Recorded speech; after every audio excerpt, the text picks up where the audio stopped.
妖怪玩魔鬼，金箍棒你平是非。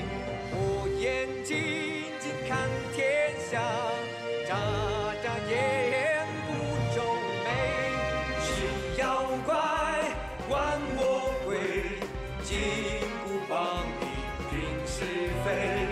我眼睛睛看天下，眨眨眼。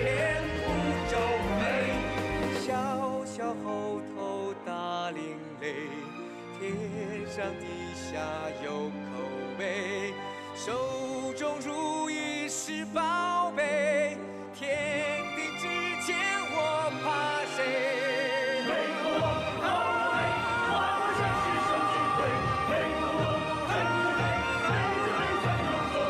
天地之间我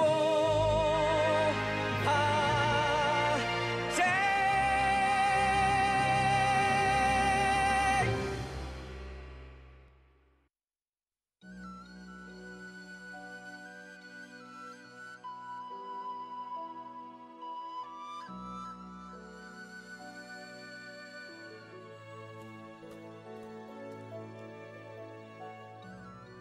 ？Baka may masamang nangyari. Lubhang mapanganib ang ginagawa ng mahal na hari. Alam kong kayang lagpasan ng kamahalan ng mga pagsubok. Makakabalik siya ng ligtas. Nagbalik na ang kamahalan! Parating na ang kamahalan! Nakabalik na ang kamahalan! Narin na siya! Narin na! Huh?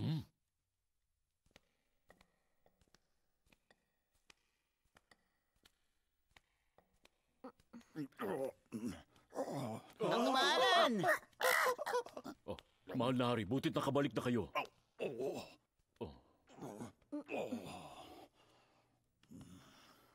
Batong Unggoy, ano ba talaga ang nangyari, ha? Niligtas kami ni Lolong Hari, dahilan kaya siya nasugatan. Kayong dalawa pala may kasalanan kaya siya nagkaganyan eh. Dahil nga sa pagliligtas na ginawa niya sa amin, kaya lubhang napagod at nasugatan ng Lolong Hari. Talagang ikaw?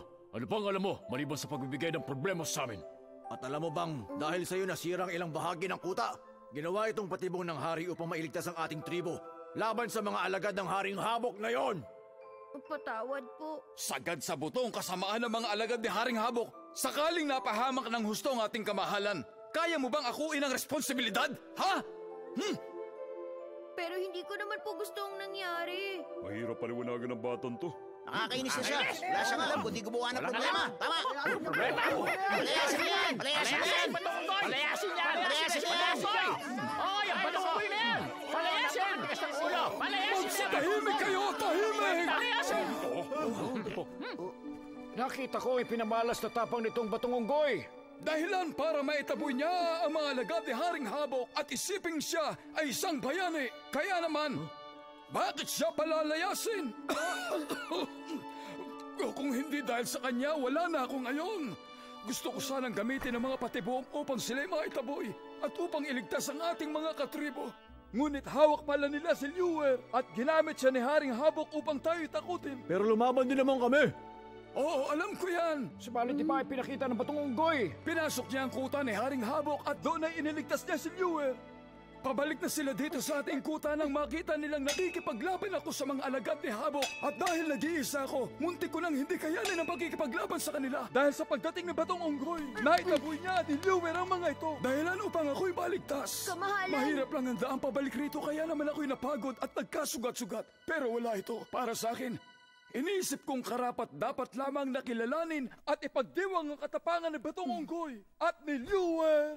Pasensya na kung sakaling sinisi namin siya. Talaga nga palang napakatapang nyo ni Liuer. Mabuhay si Liuer! Mabuhay si Liuer! Mabuhay! Lolong Hari! Madali kayo! Papuntahin dito ang manggagamot! Nariyan ako! Nariyan na ako! Narito na po siya.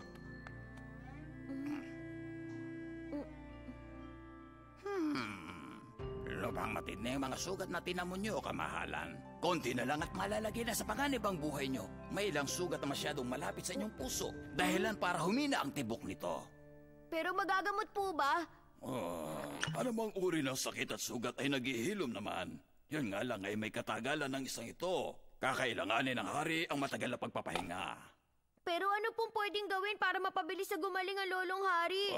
May isang uri na mabisang halaman na maaaring makatulong para mapagaling ang mahal na hari. At kapag yun ang ginamit natin, walang dudang agad-agad na gagaling ang kanya mga sugat. Talaga? At saan naman matatagpuan ang halamang sinasabi niyo? Sa pinagbabawal na kagubatan. Pinagbabawal pa ng pagpunta sa kagubatang yon. Ibig sabihin, delikado. Dahil doon daw naninira ng isang matandang bruha na nabibiktima ng mga unggoy at iba pang uri ng mga nilalang. At nung isang taon, may isang batang unggoy na pumasok sa kagubatan at muntik nang matamaan ng kidlat. May isang magandang dalaga daw na nakatira sa loob ng kagubatan. Gaya ng sabi ko, ang halamang yon na doon lang makikita ay kayang magpagaling ng anumang uri ng sakit. Yan nga lang at wala ako ng halamang yon.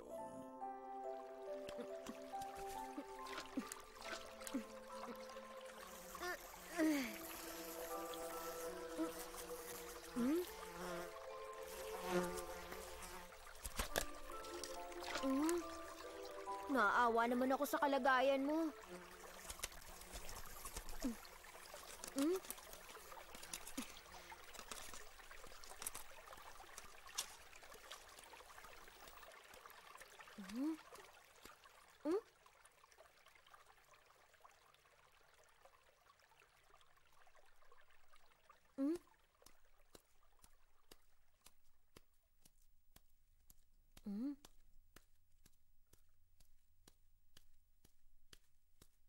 Oh?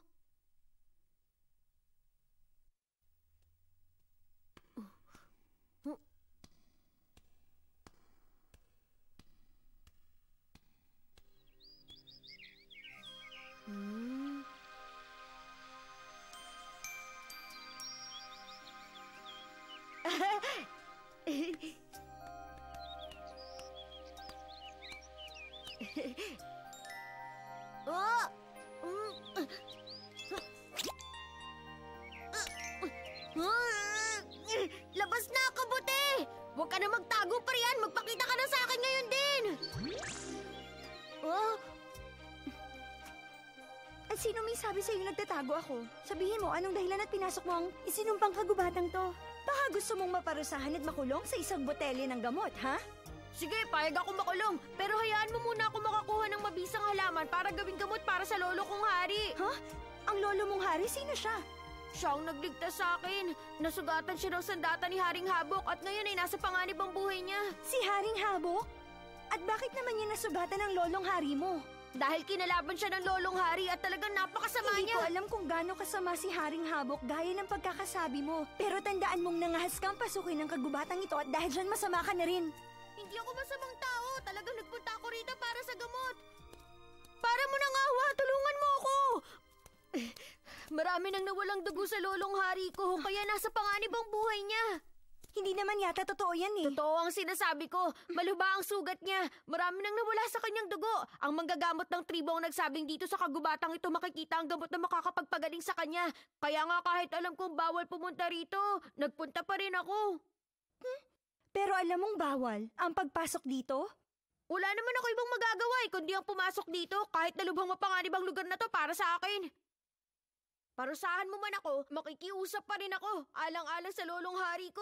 Ikaw talagang mahalaga sa'yo ang lolong hari mo, ha? Gusto kong gantihan ang ginawa niyang pagliligtas sa akin. Kaya naman, kahit ubuwis ko ang buhay ko, gagawin ko. Basta makuha ko lang ang gamot na magliligtas sa kanya. Kung gayon, ikukulong na kita at gagawin din kitang sangkap sa gamot. O ano? Payag ako. Basta ipangako mong ipapadala mong mabisang halamang gamot sa kanya. Huwag kang pakatiyak. Dahil depende pa rin yun sa aking kalooban. Sandali lang! Nasa panganib ang buhay niya at nakasalalay sa halamang gamot na yun ang buhay niya. Para mo nang awa, pagbigyan mo na ako! Kung masasawirin siya, wala nang dahilan pa para mabuhay din ako sa mundong to.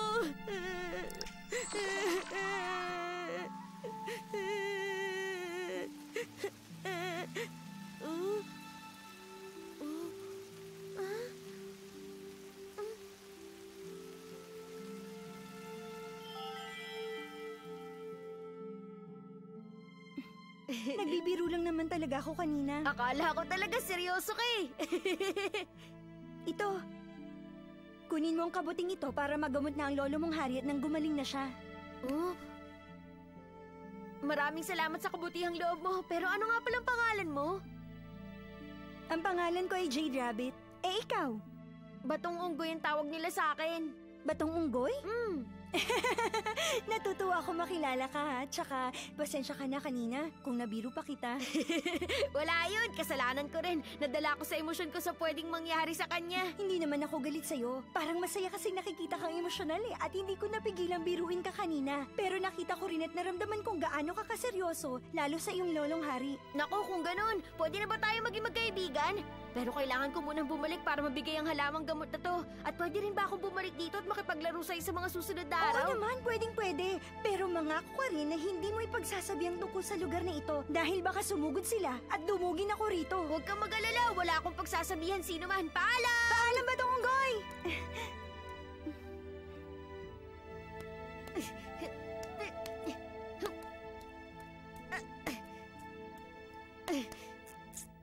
Oh? Oh?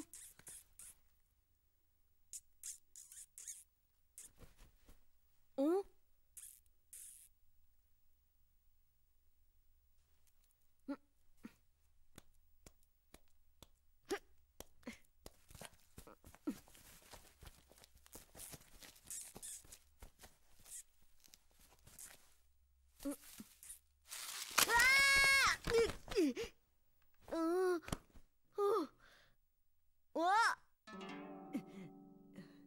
Lola? Teka, bakit po kayo nag-iisa dito? Oo, Apo. Wala kasi ako makakasama. Halos buong araw ay naglalakad ako kaya pagod na ako. Sa tandaan niyong yan, talagang madali kayong mapapagod. Saan po ba kayo pupunta? Papunta ako sa bayan para bisitahin ang aking anak at manugang. Kapapanganak lang niya kasi kaya may bago akong apo. At ayon sa balita ay napakaganda raw ng aking apo kaya naman gusto ko siyang makita na. Eh Lola, kung patungo kayo ng bayan, bakit kayo napadpad dito? Ay, nako. Dahil sa ako'y lola na, hindi ko na makita ang daan kaya naligaw ako. Eh marami pa namang pasikot-sikot dito sa kagubatan. Hintayin niyo na lang akong maihatid ang halamang gamot para sa lolo ko at ihahatid ko kayo papuntang bayan. Ay nako, hindi pwede. Mangyari kasi aabuti na ako ng gabi at mas lalong mapanganib yun. Batong unggoy! Lure! Sabi ko na nga ba, narito ka eh. Kanina pa kita hinahanap. Saan ka ba galing? Tamang-tama ang dating mo. Ikaw na ang maghatid ng halamang gamot na to. At sasamahan ko itong si Lola papunta sa bayan. Sige. Ikaw nang bahala. Mauna na kami. Teka. Huh? Hindi ako makapaniwalang lola siya.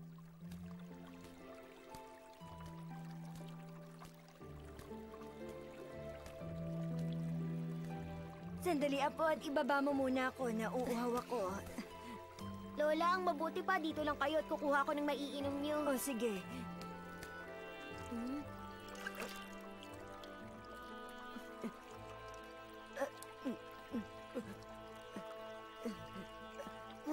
Napakasarap ng tubig. Tatawid pa ba tayo dyan? Opo, Lola, para makarating tayo sa bayan. Eh, paano natin gagawin yun? Eh, pagod na ako. Tiyak na mas mahihirapan ka kung pasan-pasan mo pa ako. Huwag kayong mag-alala, Lola. Kaya ko pa. Baka naman ikaw ang mapagod ng gusto ko. Ipapasan mo pa ako, Apo. Huwag po kayong mag-alala, Lola. Kayang-kaya ko pa naman.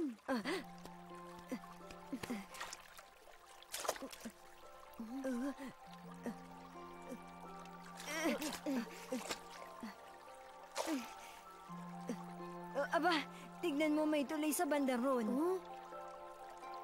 Teka. Kailan pa nagkaroon ng tulay dyan? Parang ngayon ko lang nakita yan ah.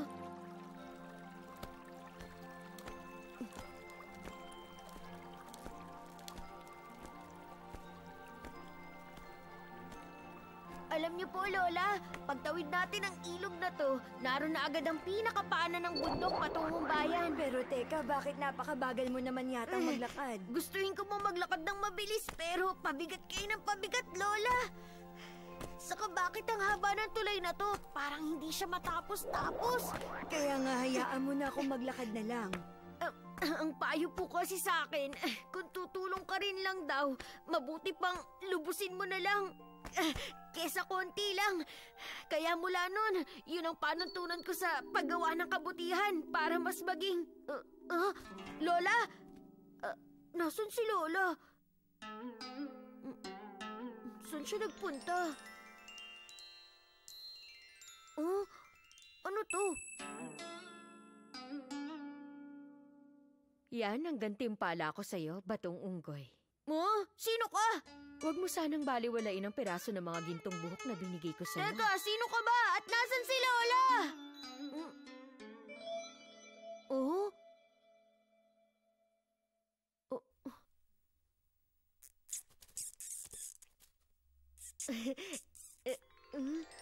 Grabe, parang ibang pakiramdam ko ngayon ah.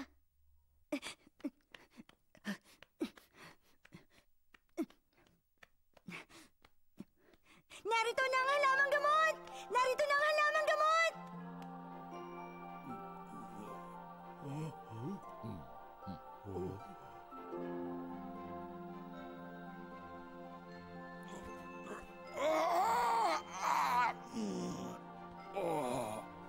Parang kakaibang lakas ko ngayon at parang gusto ko pang mag-inat-inat. Ibang klase. Napakalakas ng bisa ng gamot sa inyo, kamahalan. Ibang klase talaga ang bisa ng halamang yun. Pagkainom na kamahalan, lumakas agad siya. Liuer, nagawa mo na mahusay ang tungkulin mo. Liuer! Teka, hindi ako! Huwag ka nang magpakumbaba. Dapat nga ay matuwa ka pa. Pero wala akong kinalaman dyan! Higit pa sa inasahan ko naging bisa ng gamot na ito. Pero kailangan pa rin niya kumain pa nito para tuluyan ang gumaling ang kamahalan. Oo nga, mukhang kailangan mong bumalik at kumuha pa ng halamang ito. Maraming salamat. Pero hindi ako ang kumuha ng kabuting yan! Lubang mapanganib ang paghahanap ng gamot na yan. Pero nagawa mo pa rin mahanap sa kabila ng panganib. At dahil dyan, masasabi kong kakaiba ang tapang mo. At dapat kang papurihan. Labis kami humahanga sa pinakita mo, Liuer. Alam mo, Liuer, Ang isang gaya mo, dapat pamarisan.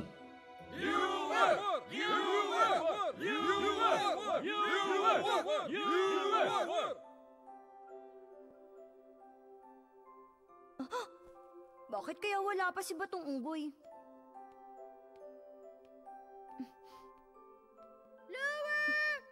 Batong Unggoy!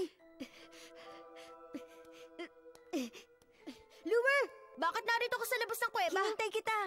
Ano, kamusta naman? Naibigay mo na ba ang halamang gamot? Oo, napainom na. Talaga? Mabuti naman kung ganun. Pero, saan ka ba nagpunta? At para kang bula na bigla na lang nawawala. Hinanap kita kung saan-saan. Dahil pinanganak ako sa bato, talagang wala makakaalam. Totoo bang pumunta ka sa isinumpang kagubatan? Huwag mo sabihin kahit kanino ang sikreto ng kagubatan, ha? Hindi totoo ang sinumpang kagubatan. Kung gayon, saan mo nahanap ang kabuti? Sa laki ng bundok ng Wagwa, maraming matatagpo ang kakaibang mga halaman. Talaga? Hindi ka pumunta sa isinumpang kagubatan? Napadaan lang ako sa maliit na daanan ng bundok, lumusot sa isang lungga at nakita yung halaman sa isang bato. At makahanap ng kabuting yun? Oo nga pala, meron akong nalamang bagong laro. Talaga ba? O sige, laruin natin. Sandali, oo nga pala. Meron pa akong kailangan gawin. Mauna na ako. Bakit niya kaya tinatanungan tungkol dito? Hindi ko naman maikwento ang tungkol sa isinumpang kagubatan. Sabi ni Jade Rabbit, kailangan ko isikreto sa iba yun. Matandang doktor, kamusta na po ang kalagayan ni Lolong Hari? Pagkatapos makain ng halamang gamot ay bumuting kanyang pakiramdam. Ngunit nangangamba ako, pag hindi nasundan ang pagkain ng gamot ay hindi makabubuti sa sakit ng kamahalan. Ilan pa ba ang kailangang gamot? Mga 7 pa ang kailangan kainin, 1 pulgadang depresya. At ito'y tatama sa kanyang puso. Teka, asa na siya? Bakit bigla na lang nawala itong Batong Unggoy nito? Sana naman kaya nagpuntang batang iyon? Naniniwala ako. Kung nahanap ni Batong Unggoy, makikita ko rin ang kabuting yun. Pero hindi naman niya sinabi kung saan matatagpuan yung kabuti. Natatakot ba siya na agawan ko siya ng karangalan? Hindi man lang niya sinabi sa akin, kaya ako na lang maghahanap mag-isa. Pero ang laki ng bundok ng Wagwa.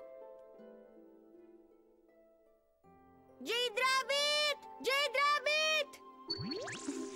Oh, ikaw pala yan. Ang bilis mong nakabalik, ha? Kanina pagbalik ko, nakasalubong ko ang doktor ng tribo. Ayon sa kanya, kailangan daw kumain ng kabuti ng Lolong Hari sa loob ng 7 araw para gumaling ng tuluyan sa kanyang sakit. Ito. Mahalagang masagip ang buhay niya. Salamat sa'yo Pag may oras ka, pumunta ka sa amin para personal na makapagpasalamat si Lolong Hari sa'yo sa pagbibigay mo sa kanya ng gamot. Hindi pa ako makakapunta ngayon. Bakit? Hintayin ko mawala ito tsaka ako makikipagkita sa ibang tao. Hindi pa kasi maganda ang sitwasyon ngayon. At bakit naman? Huwag mo nang itanong, hindi mo maintindihan ang iniisip ng mga babae.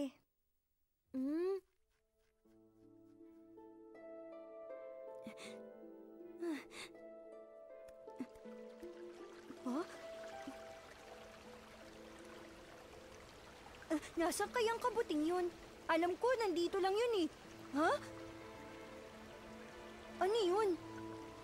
Kapag hindi ko nakita ang kabuting yun, baka pwede na to.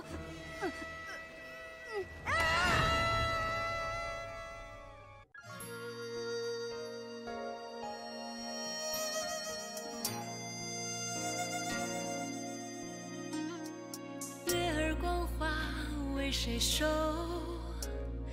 要送轻舟随波流，青山绿水在等候，风起云扬四方游。天上虽有仙境无限，心却系在华山水帘。再多磨难又有何妨？只为家园美。